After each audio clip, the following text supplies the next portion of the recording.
L'histoire de David, le roi selon le cœur de Dieu. Narrateur, dans les montagnes escarpées de Judée, il y a bien longtemps, vivait un jeune berger dont la vie allait changer le cours de l'histoire. Ce jeune homme s'appelait David.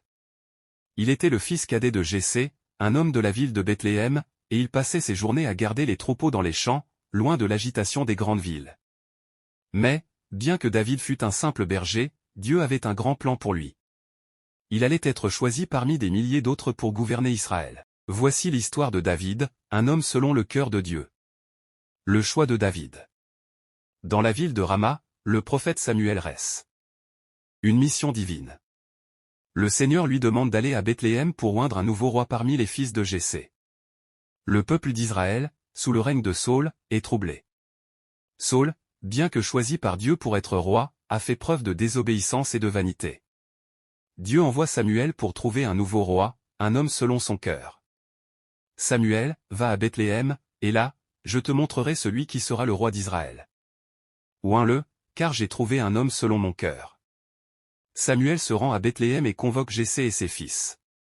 Tous les fils de Jessé, sauf le plus jeune, David, sont présentés à Samuel. Chacun d'eux semble un choix évident aux yeux de l'homme, mais le Seigneur parle à Samuel.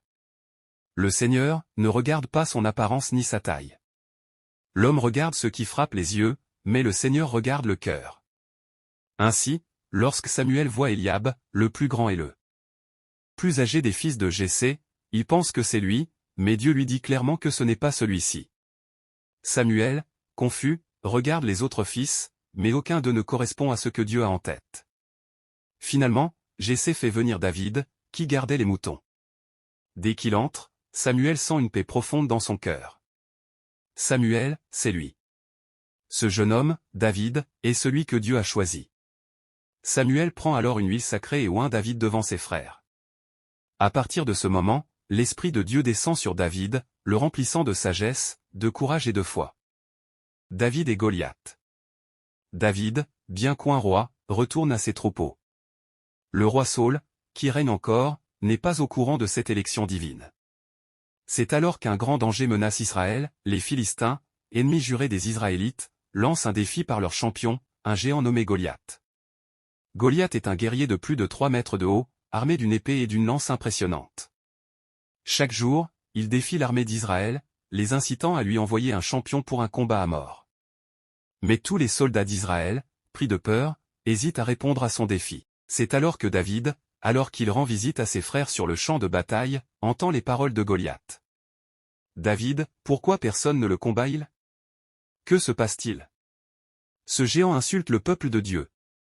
Soldat, il est trop puissant. Personne n'ose elle. David, je vais me battre contre lui. Le Seigneur m'a protégé des lions et des ours quand je gardais les moutons. Il me protégera de ce géant. David se rend auprès du roi Saül et lui demande de lui permettre d'affronter Goliath. David, je ne suis qu'un jeune berger, mais j'ai une foi inébranlable en Dieu. Il m'a donné la force de vaincre les bêtes sauvages, il me donnera la victoire contre ce géant. Saül, bien que dubitatif, accepte enfin, voyant dans le courage de David une force rare. Il lui donne son armure, mais David la refuse, préférant se battre avec sa fronde et 5 pierres lisses qu'il prend dans un ruisseau près de la vallée. David, je ne me fie pas aux armes humaines, je me fie à Dieu.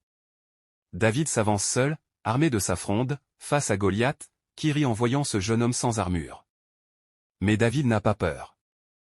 David, tu viens contre moi avec une épée et une lance, mais je viens contre toi au nom du Seigneur des armées, le Dieu d'Israël. David tourne sa fronde et lance une pierre. Elle frappe Goliath en plein front, et le géant s'effondre sur le sol. David s'avance alors et, avec courage, coupe la tête du géant. Le peuple d'Israël pousse un cri de victoire. David et Jonathan. Le courage et la foi de David ne passent pas inaperçus. Sa renommée grandit, mais cela provoque la jalousie de Saül. Le roi voit en lui une menace, un futur rival pour son trône. Tandis que David devient de plus en plus populaire, le roi Saül commence à planifier sa mort. Mais malgré cela, David trouve un ami fidèle en Jonathan, le fils de Saül. Jonathan et David se lient d'une amitié profonde, scellant un pacte de loyauté mutuelle. Jonathan, je sais que tu seras roi un jour, David. Et je serai à tes côtés, quoi qu'il arrive. Malgré les complots de Saül, David reste fidèle et respectueux envers lui, ne cherchant jamais à nuire au roi.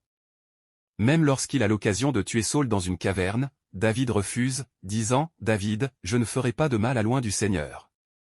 C'est Dieu qui décidera de son destin. » Saul, voyant la bonté et l'intégrité de David, se sent à la fois coupable et jaloux. Mais il n'arrête pas de persécuter David. David, pour sa part, fuit dans le désert et les montagnes, rassemblant autour de lui une troupe de fidèles. Pendant des années, David erre, poursuivi par Saul, mais il refuse de se révolter. La mort de Saul. Les années passent, et le royaume d'Israël est en guerre contre les Philistins. La bataille fait rage, et Saul, dans un ultime effort pour sauver son royaume, mène l'armée contre les ennemis. Mais Saul est gravement blessé. En voyant la défaite imminente, il décide de mettre fin à ses jours, pour éviter d'être capturé et humilié par l'ennemi. David apprend la mort de Saul et de Jonathan, et son cœur est brisé. Il pleure profondément la perte du roi et de son ami. David compose un chant de deuil, un poème qui célèbre les exploits de Saul et de Jonathan. David, comment Saul est-il tombé, le vaillant roi d'Israël? Jonathan, mon ami, plus cher que des frères. Les habitants de Juda, apprenant la mort de Saul, pleurent également. Mais David, bien qu'il ait perdu son roi et son ami, se prépare à gouverner. David, le roi d'Israël. David est couronné roi d'Israël à Hébron, et il commence à réunir les tribus d'Israël sous son règne. Il mène des batailles victorieuses contre les ennemis d'Israël et unifie le royaume. Sa victoire la plus significative est la prise de Jérusalem, qu'il fait devenir sa capitale. David, Jérusalem sera la ville de Dieu, la ville de paix, et mon trône sera établi ici pour toujours. David désire construire un temple pour le Seigneur, un lieu de culte digne du Dieu d'Israël. Mais Dieu, à travers le prophète Nathan, lui annonce que ce ne sera pas lui qui construira le temple, mais son fils, Salomon. Dieu, ton fils bâtira une maison pour mon nom. Mais toi, tu as préparé le chemin, et ton règne sera béni. David rassemble alors les matériaux nécessaires pour le temple, et il charge son fils Salomon de terminer ce qu'il a commencé. La fin de David. David règne avec sagesse et bonté. Il prépare son fils Salomon à prendre sa place, lui donnant des conseils sur la façon de régner selon les voies de Dieu. David règne avec sagesse, mon fils, et cherche toujours la volonté de Dieu dans toutes tes actions. David meurt après un règne de 40 ans. Il est enterré dans la ville de David, et son nom reste gravé dans l'histoire d'Israël comme celui d'un roi selon le cœur de Dieu. Narrateur, Dieu à travers toutes ses épreuves, et c'est ce qui fait de lui un modèle pour les générations futures. L'histoire de David nous rappelle que Dieu ne cherche pas des gens parfaits, mais des cœurs sincères, prêts à se tourner vers lui, à chercher sa volonté, et à vivre selon ses principes. Ainsi se termine l'histoire de David, un jeune berger devenu roi, un homme dont la foi et la loyauté envers Dieu ont marqué l'histoire d'Israël pour l'éternité.